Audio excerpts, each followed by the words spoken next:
Hello everyone, welcome to my YouTube channel Study On.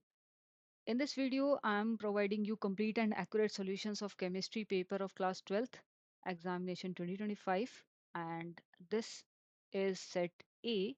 Okay तो हम इस paper को डिस्कस करेंगे एक एक क्वेश्चन को डिटेल्ड सॉल्यूशन के साथ में कि किस तरीके से हमें बोर्ड के पेपर के अंदर क्वेश्चंस को अटेम्प्ट करना है। ओके तो यहाँ पर पेपर को अटेम्प्ट करने के लिए आपको दिए जाते हैं 3 आवर्स एंड ये पेपर होता है आपका 70 मार्क्स का। ओके तो यहाँ पे टोटल आपके पास में 32 पेजेस हैं, 35 क्वेश्चंस इन्वॉल्व हैं इस पेपर के अंदर। नेक्स्ट इंस्ट्रक्शंस आपको कुछ इस तरीके से दी हुई हैं कि टोटल 35 क्वेश्चंस हैं। यहाँ पे बताया हुआ है कि 1 टू 18 जो क्वेश्चन हैं आपके वो 1 मार्क के हैं एंड 19 टू 25 क्वेश्चन नंबर जो हैं वो आपके 2 मार्क्स के हैं एंड 26 टू 30 नंबर क्वेश्चन क्या है 3 मार्क्स के आते हैं। 31 एंड 32 क्वेश्चन जो होता है वो आपका 4 मार्क्स का आता है एंड 33 टू 35 क्वेश्चन जो है वो आपके 5 मार्क्स के क्वेश्चन हैं। ठीक है, लॉन्ग आंसर टाइप क्वेश्चन। तो यहाँ पे यही इंस्ट्रक्शंस आपको फिर इंग्लिश में भी दी हुई है और इस तरीके से पेपर को 5 सेक्शंस के अंदर डिवाइड किया हुआ है ABCD and E। Okay then next part पे आ जाते हैं। तो फर्स्ट सेक्शन को देखते हैं हम। ठीक है, फर्स्ट सेक्शन हमारा जो है वो ऑब्जेक्टिव टाइप क्वेश्चंस का है। तो इस ऑब्जेक्टिव टाइप क्वेश्चन में जो सबसे पहला क्वेश्चन हमारा आता है वो क्या है, which of the following is not a colligative property. तो यहाँ पे जैसे कि आपको बताया कि इनमें से कॉलिगेटिव प्रॉपर्टी कौन सी नहीं है। तो बेटा आप जब भी पढ़ते हैं कॉलिगेटिव प्रॉपर्टी, है ना, क्लास 12th में सॉल्यूशन चैप्टर के अंदर ये आता है ना, कॉलिगेटिव प्रॉपर्टी।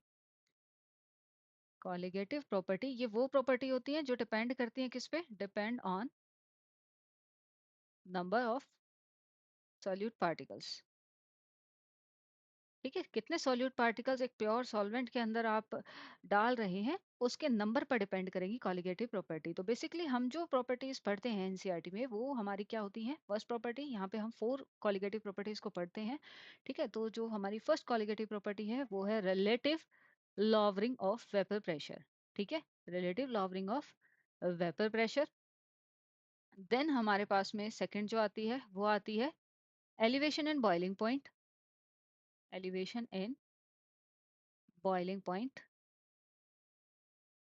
देन थर्ड हमारे पास में होती है depression in freezing point. Depression in freezing point. Then इससे नेक्स्ट जो हम पढ़ते हैं लास्ट वो है ऑस्मोटिक प्रेशर। ठीक है, ये कॉलिगेटिव प्रॉपर्टीज हम पढ़ते हैं। चेक कर लेते हैं हमारे ऑप्शन में कौन सी प्रॉपर्टी नहीं मेंशन या फिर कौन सी गलत लिखी हुई है। तो relative lowering of vapour pressure ये कॉलिगेटिव प्रॉपर्टी होता है बेटा। एलिवेशन एंड बॉइलिंग पॉइंट ये भी कॉलिगेटिव प्रॉपर्टी होता है। डिप्रेशन एंड फ्रीजिंग पॉइंट ये भी कॉलिगेटिव प्रॉपर्टी होता है।